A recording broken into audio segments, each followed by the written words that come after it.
Le développement des technologies de l'information et de la communication permet aux pays africains d'explorer de nouveaux horizons. Dans le domaine de l'éducation, l'utilisation d'Internet et autres réseaux télématiques ont favorisé l'essor d'un nouveau type d'enseignement, surtout dans les milieux universitaires. L'enseignement supérieur franchit ainsi un nouveau cap, celui de l'enseignement à distance. Créée en 1997, l'UVA, l'Université virtuelle africaine, fait figure de doyenne. Aujourd'hui, cette structure intergouvernementale panafricaine compte plus de 26 centres répartis dans plus de 20 pays. À côté de cette structure, de nombreuses autres ont été mises en place. Le Cameroun, par exemple, compte 2 universités virtuelles, fruit de la coopération avec l'Inde et l'Union africaine, pour un investissement de plus d'1,5 milliard de francs CFA. La première, créée en 2008, est nationale et la seconde, qui date de 2010, appartient à la sous-région Afrique centrale. Elles sont hébergées par la doyenne des universités du pays, celle de Yaoundé 1. Le développement de ces établissements répond à un besoin, celui de favoriser l'accès à l'enseignement supérieur à tous. Vu l'augmentation du nombre de bacheliers dans notre pays, on ne peut pas toujours maintenir cette politique de dire que tous les bacheliers vont entrer à l'université et suivre ce qu'on appelle des cours présentiels, c'est-à-dire être en amphithéâtre devant un professeur. Les nouvelles technologies permettent de dérouler un enseignement tout à fait correct alors que l'étudiant n'est pas à l'université. Nous avons près de 60 000 étudiants à l'Université de Yaoundé 1. On ne peut pas continuer à accueillir des étudiants sur le campus. Il faudrait réussir à leur offrir des formations hors du campus.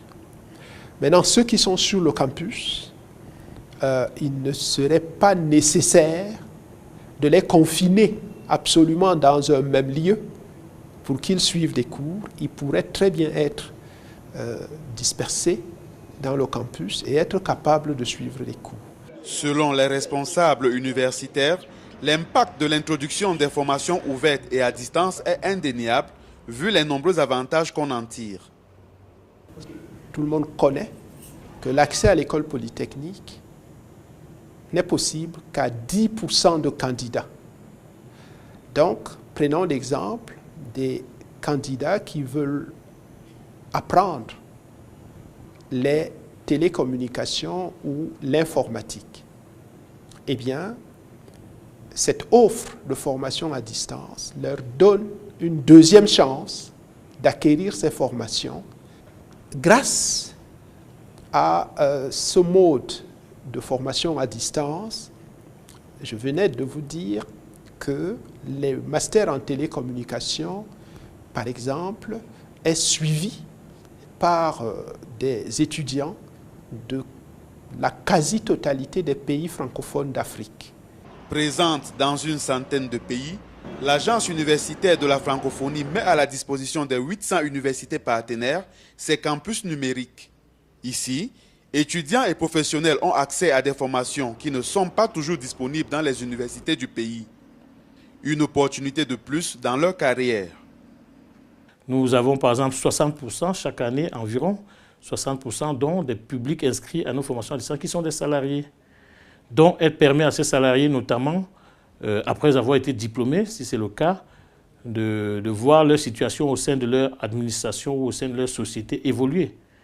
Donc un impact que certains d'ailleurs ont témoigné ici, à l'occasion des cérémonies de remise de diplômes ou d'attestation de réussite, c'est que ces diplômes-là obtenus par la formation à distance leur avaient permis de progresser dans leur carrière.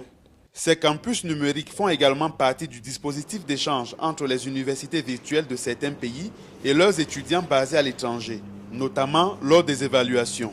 Pour donner des chances de réussite à l'université virtuelle qu'elle vient de créer, le Sénégal a lancé l'opération « Un étudiant, un ordinateur ».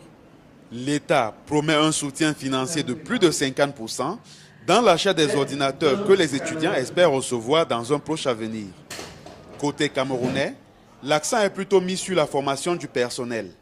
Chaque mois, un groupe de 60 enseignants suit 3 sessions de formation visant à renforcer leurs compétences aussi bien dans l'élaboration des cours en ligne que dans la maîtrise des TIC. Malgré ces efforts, Beaucoup reste encore à faire pour rendre les universités virtuelles africaines plus attrayantes. En ce qui concerne les universités virtuelles du Sénégal, c'est des choses aujourd'hui qui ne sont pas adéquates aux réalités sénégalaises. D'autant plus qu'il n'y a pas de mesures d'accompagnement. Aujourd'hui, il y a 2000 nouveaux bacheliers qui ont été orientés dans ces universités, mais jusqu'à présent, ils ne parviennent pas à faire cours. Ils ne savent même pas où aller.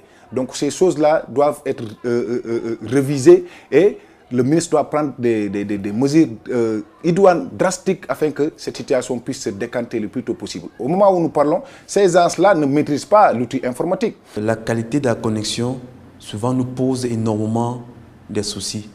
Et de même aussi, quand vous avez des devoirs à rendre et que vous êtes sur le plan local et à coupure d'électricité, vos camarades qui sont dans les pays où ils n'ont pas ce problème d'électricité, ils vont déposer leurs devoirs à temps.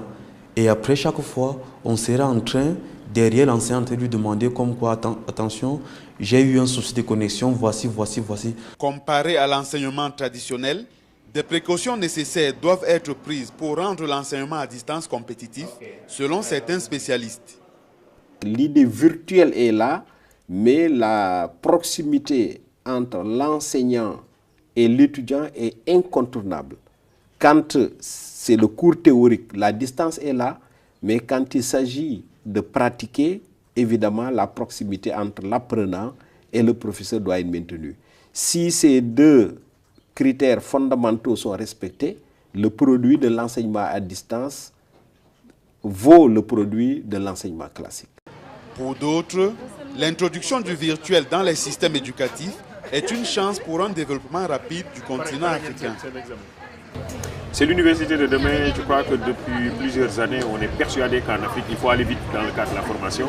Il faut faire en sorte que la formation puisse porter le développement, comme c'est le cas dans les pays émergents, et que cela passe effectivement par une autre conception du volet de la formation. Et les autorités publiques sont en train de parler de réforme du système d'enseignement supérieur.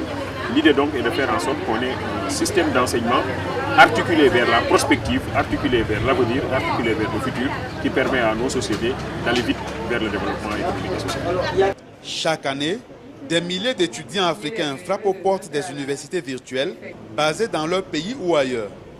Depuis l'introduction de l'enseignement à distance sur le continent en 1997 par l'UVA, l'Université virtuelle africaine, ils sont plus de 40 000 à avoir décroché leur diplôme et certification.